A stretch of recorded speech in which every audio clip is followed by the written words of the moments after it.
안녕하세요. 대전 세계비전교회 신병식 목사입니다. 오늘 본문 말씀을 한 절 읽겠습니다. 마가복음 16장 17절 말씀, 믿는 자들에게는 이러한 표적이 따르리니. 아멘. 오늘 특강 제목은, 치유 특강 제목은 신앙생활을 하면서 복합적인 전인 치유가 왜 필요한가요? 라는 제목입니다. 오늘 말씀은 예수를 믿는 자들에게는 귀신도 나가고 방언도 새 방언도 말하고 뱀도 집어올리고 병든 자에게 손을 얹으면 치료받는 표적이 나타난다는 말씀인데요. 그런데 여기서 믿는 자들에게 나타나는 표적은 모든 성도를 지칭하는 말이 아니라는 것입니다. 특별히 하나님의 특별한 직분과 은사를 받은 성도들이라는 것을 우리는 알아야 합니다.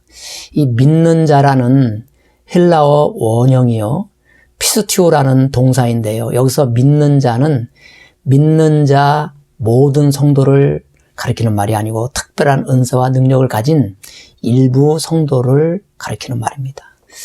요한복음 1장 12절에는요. 영접하는 자 그 이름을 믿는 자들에게는, 또 믿는 자들에게는 말이 나오지요.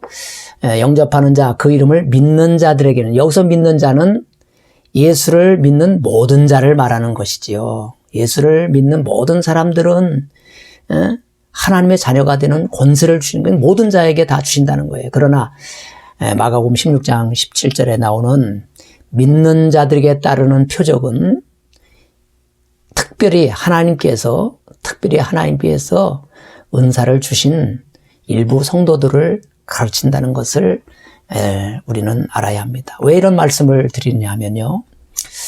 어떤 문제든지 믿으면 된다라고 계속 밀어붙였을 때에, 물론 믿음이 좋은 분들은 기적을 체험하고 기도응답을 받겠지만, 모든 사람에게 다 일반화시키면, 믿으면 다 된다라고 이렇게 일반화시키면 안 된다는 것입니다. 우리가 과거에 기복적인 어떤 특별한 하나님의 은혜를 받고 간증을 할 때에 간증자를 세워놓고 우리도 저 사람처럼 믿으면 복 받을 수 있다라고 하면 다 되느냐 그 말입니다. 아직 준비가 되지 않아서 믿음이 부족한 분들은 또 믿으려고 해도 잘 안 믿어진다는 사람들이 있습니다.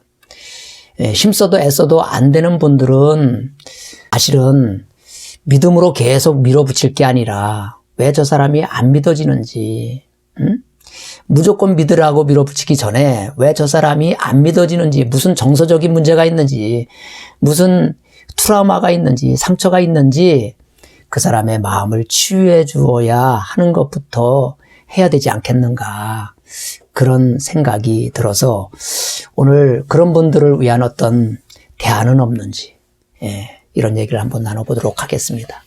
목회자와 치유사역자들은 아직 믿음으로 치유되지 못하는 분들의 그 배려 차원에서 여러 가지 다양하게 복합적으로 전인적인 치유를 해야지, 오직 믿음과 또 말씀으로만, 기도로만 해결하려고 하면 믿음이 아직 부족한 사람들에게는 때로 고통일 수 있다는 생각이 듭니다.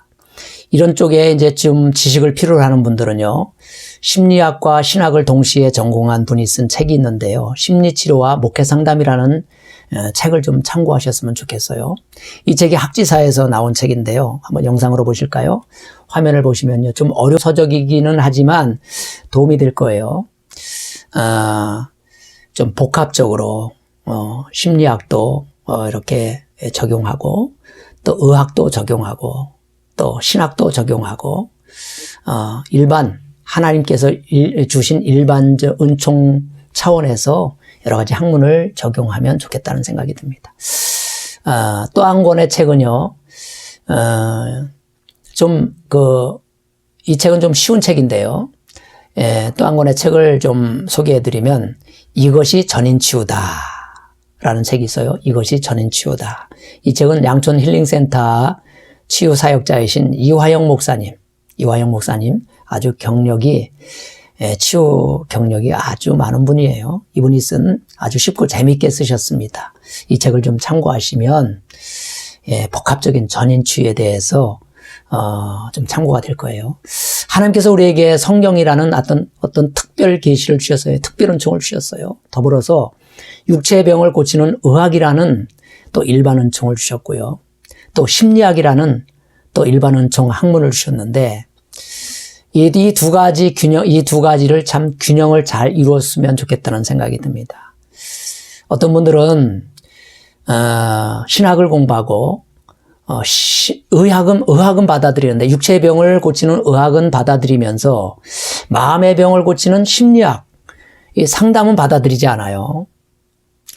그래서 마음의 병을 치료받지 못해서 고통받는 사람들이 많다는 것입니다. 우리가 신학만 공부하고 심리학을 받아들이지 않으면 그로 인해서 고통받는 최종 피해자는 결국 누구예요? 성도들 아닙니까? 성도들이에요. 부부 갈등 문제만 하더라도요. 기도와 말씀으로 은혜를 받고 치유되는 부부들이 있는가 하면 이 평생 이 부부 갈등 문제가 해결되지 않아서 남몰래 신음하는 크리스찬 부부들이 얼마나 많은지 모릅니다. 제가 부부상담센터를 운영하고 있어서 그 고통을 받는 부부들, 크리스찬 부부들의 고통을 누구보다도 잘 알고 있습니다. 그래서요, 우리는 심리학을 우리 목회에 받아들여서 좀 복합적으로 치료를 해주었으면 좋겠다는 생각이 듭니다. 요즘같이 심리학이 발달된 현대 시대에는요, 이마고 상담법이 나왔어요. 내면화의 치유 상담법 말고 이마고 상담법이 나왔는데 이마고 상담은 정서적인 치유예요. 옳고 그름을 따지는 그런 도덕적인 치유가 아니고 근본적인 이유는 부부 문제는 정서적인 감정 문제라는 거예요. 그 정서적인 감정 문제를 치유해주는 이마고 상담법은요, 치유율이 90% 이상입니다. 탁월해요.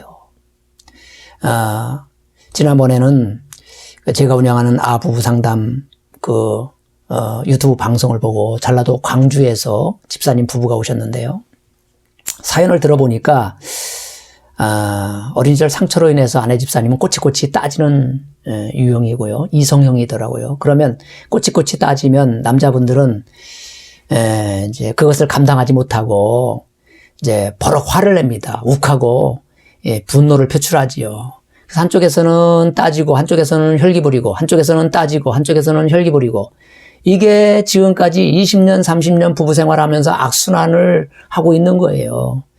이것을 가지고 기도로 해결하려고 20년, 30년을 하나님께 매달려 기도했지만 신통치가 않았습니다. 그래서 부부 상담 방송을 보고 이렇게 오셨는데요. 이것은 영적인 병이 아니고 심리적인 병입니다. 마음의 병이에요. 상처로 인한 투사 현상입니다. 이론은 그 원인은 간단해요. 어린 시절 우리가 상처를 받으면 이 상처로 인한 욕구불만이 마음속에 내재되어 있습니다. 그러면 욕구불만을 채우기 위해서 그 욕구불만을 누구한테 채우려고 할까요? 배우자에게. 상대방에게 채우려고 할 때에 투사현상이 일어나는 거예요. 그 욕구불만을 왜 안 채워주느냐고 잔소리하고 이제 하다 보니까 말투가 기분 나쁘게 나가잖아요. 잔소리는 말은 기가 막히게 맞는 말인데 말투가 기분 나빠요. 사람을 때리는 말투입니다. 그러니까 그 말을 듣고 남자들이 견디지 못하고 욱하고 승질을 부리는 거예요.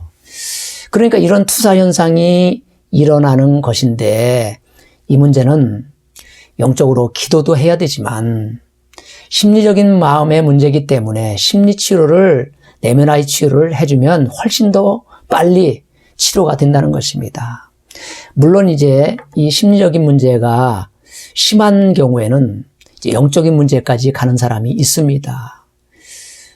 교회를 다니는 집사님 부부일지라도 심리적인 문제를 투사할 수는 있어요. 그러나 그 투사를 하는 어떤 현상이 강도가 센 사람들이 있어요.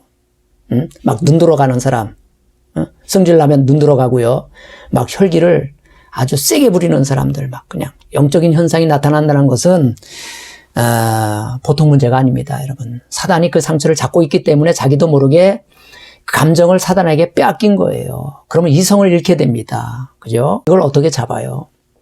그런 문제는 심리치유도 받고 영적인 문제도 치유받고 상처를 잡고 있는 사단의 권세를 풀어줘야 됩니다. 이렇게 두 가지를 병행해서 하는 것을 전인치유라고 하는 것입니다. 영적인 문제가 아닌데 가벼운 증상인데 심리적인 문제인데 이 혈기귀신아 물러가라, 이 혈기귀신아 물러가라고 또 소리치는 사람도 있어요. 아무리 소리쳐도요, 그 속에 귀신이 없는데 어떻게 귀신이 떠나가겠어요. 귀신이 바깥에서 보고 웃을 일 아닙니까? 그래서 우리가 치유상담 공부를 반드시 하고 목회 상담을 하게 되면 아주 효율적으로 치유를 할 수 있습니다. 저는 뒤늦게 상담 공부를 하게 되었는데요. 그동안 제가 신학은 공부했지만 사람에 대해서 잘 몰랐어요. 그래서 저도 어린 시절 상처가 있기 때문에 성도들에게 투사 현상이 심했어요. 정죄, 무시하고 판단하고 비난하고 정죄하는 현상이 심했는데, 그래서 사실 성도들도 많이 잃어버렸죠, 한때는. 그래서 제가 사람이 왜 저러는가, 왜 사람이 저렇게 삐치는가, 왜 사람이 저렇게 시험에 자주 드는가, 사람에 대해서 좀 공부하고 싶어서 60이 넘었는데 상담 공부를 시작하게 된 거예요. 그래서 겨우겨우 이제 석사학위를 마치고 이제 박사 과정 논문을 준비하고 있는데요. 앞으로 목회 상담에서 이제 심리 상담과 치유 상담을 어떻게 적절하게 효율적으로 적용할 수 있을까 하는 문제, 그런 얘기들을 앞으로 진지하게 저와 함께 나눠보는 시간을 갖겠습니다. 구 한번 외칠까요? 부부가 살아야 가정이 산다. 가정이 살아야 교회가 산다. 치유만이 살 길이다. 할렐루야, 감사합니다.